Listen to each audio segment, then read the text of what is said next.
Welcome to the deep dive.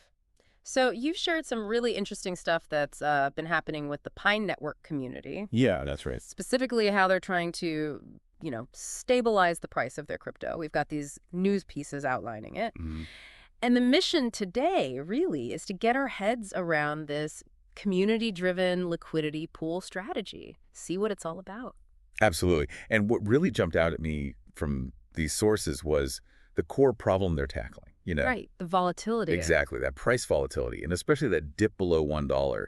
That's a big psychological thing for any crypto community. Oh, definitely. Yeah. Huge. So tackling that concern, it's pretty vital, I'd imagine. Crucial for keeping people engaged long term. Yeah. Okay, so the fix they're proposing, this CDLP, Community-Driven Liquidity Pool, Hmm. championed by someone using the name Satoshi Nakamoto. Eh? Yeah, the name's evocative, isn't it? It is, though let's be clear, probably not the Satoshi. Oh, almost certainly not. But it signals something, maybe? Anyway, it's an interesting approach. The community itself trying to build a buffer. Yeah, like a cushion against those price swings. And boosting confidence, maybe. That seems to be the goal. And the timing. It makes sense. It came right after those price drop concerns really started heating up. But so that dip below $1 was the trigger. Seems like it. It really highlights how these decentralized communities work, doesn't it? An idea pops up from someone pseudonymous. And it catches on. It's like the community saying, okay, this is on us now. Right. And what's really striking is they're not like waiting around for some big institution or VC fund to save the day. No outside cavalry. It's purely grassroots. Exactly. Decentralized problem, decentralized solution.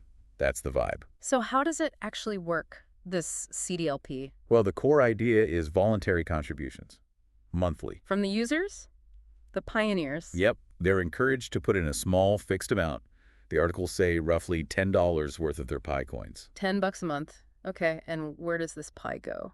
Into some central pot? No, actually. And this is quite clever, I think. The coins stay in the user's own wallet. Oh, interesting. So it's not like sending it off somewhere. Exactly. It reinforces that whole decentralized thing. Plus, it avoids all the risks that come with handing your crypto over to someone else, custodial risks. Right, right. Keeps control with the user. Smart. It is. Yeah. So it really relies on, well, collective buy-in, people committing individually. And they're drawing inspiration from traditional finance.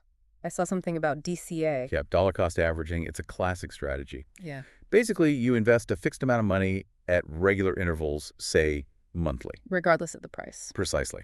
Doesn't matter if the price is high or low, you put in the same dollar amount. Over time, it averages out your purchase price, smooths out the bumps from volatility. Okay, so connect that to the CDLP for me. How does that work with Pi? So instead of trying to time the market, like, should I buy Pi now? Is it low? Pioneers just commit that, say, $10 value each month. So if Pi's price is low, their $10 gets them more Pi coins. And if the price is higher, they get fewer coins for that same $10. You got it. So collectively, if enough people do this, it creates this steady, consistent, almost like a demand pressure, or at least a consistent flow into people holding Pi with intention. Contributing to the shared pool idea, even if the coins stay local. Right.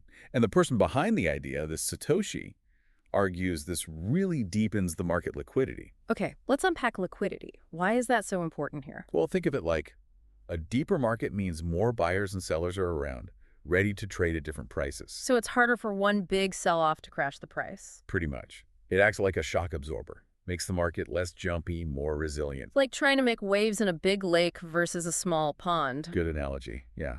And Nakamoto's quote was something like, this pool increases market depth, cushions sharp price drops, and promotes a more stable price structure. Makes sense. And it's not just this one person pushing it. No, the articles mention it's getting support. Someone called Dr. Altcoin is I mentioned. betcha. And they even suggested maybe combining CDLP with some token burning.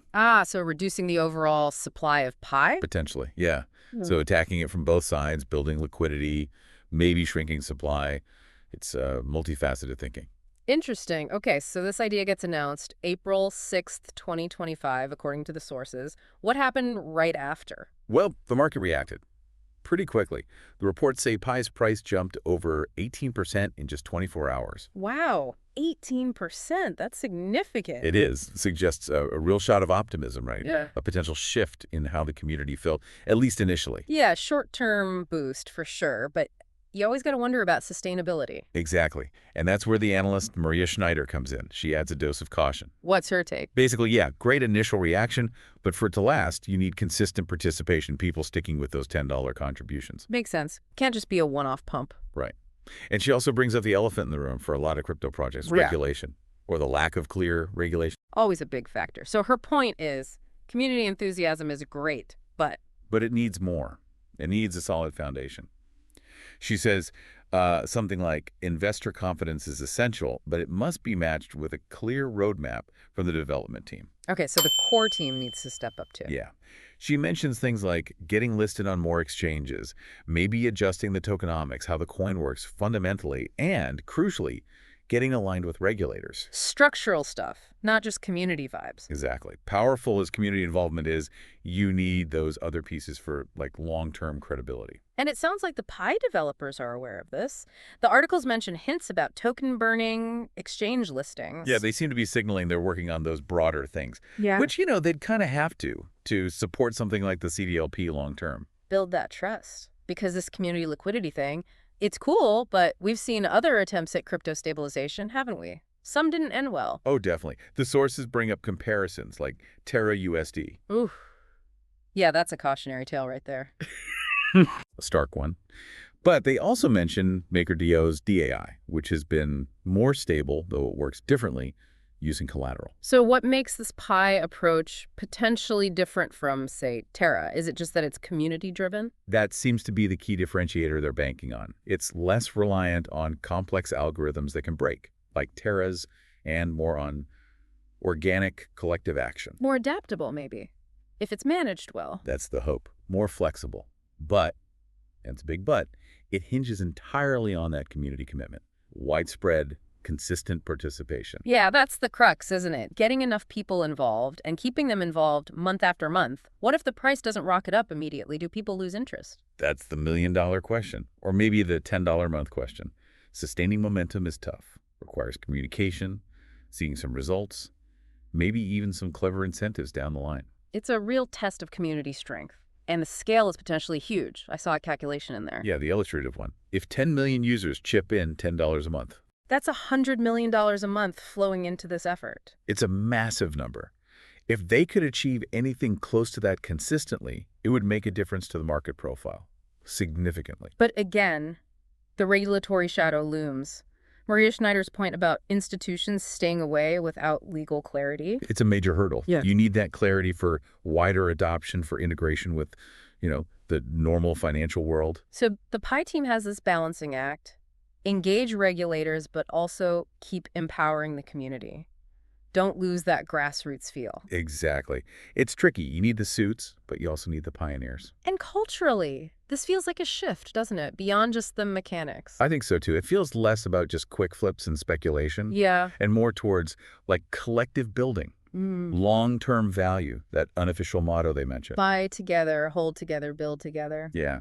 That sums it up pretty well. It's about cooperation, patience, shared responsibility, a different vibe from some parts of crypto. Definitely a different narrative. Whether it translates into a stablecoin long term, That depends entirely on execution, doesn't it? Communication from the team, community sticking with it, all those things we've talked about. for sure. But still, it's a really bold move, a community trying to steer its own ship, economically speaking. It really is. It's a fascinating experiment in decentralized finance, using a tool like DCA in this very unique community context. Yeah, applying traditional ideas in a non-traditional space. Lots of unknowns. Huge unknowns, the volatility, the specific Pi ecosystem dynamics, applying DCA, which usually works in more mature markets, to crypto. It's complex. Okay, so let's try and wrap this up. The big picture is Pi Network community sees a problem price instability dipping below $1. Yep. Their solution, this grassroots CDLP strategy, get lots of users to commit a small, steady amount of Pi each month, inspired by DCA. Right. Aiming to deepen liquidity, absorb shocks, stabilize the price, all through collective action. Potential upsides. More liquidity, maybe more stability, definitely community empowerment. But balanced by the challenges, getting and keeping enough people involved, the whole regulatory uncertainty piece, and just making it all work smoothly. It's quite the undertaking. So thinking about this Pi approach, it really makes you wonder, doesn't it? What are the most vital ingredients for any decentralized currency to be stable and successful long term? Hmm. Is this kind of bottom-up community action enough? Can it be sustained? Or at the end of the day, do you absolutely need those traditional financial structures and clear regulatory sign-offs for real stability and widespread use? That's the big question hanging over so much of crypto, isn't it? Yeah. Community power versus established systems. Where's the right balance? Food for thought. Definitely a lot to chew on there. Thanks for digging into this with me. My pleasure. Fascinating stuff.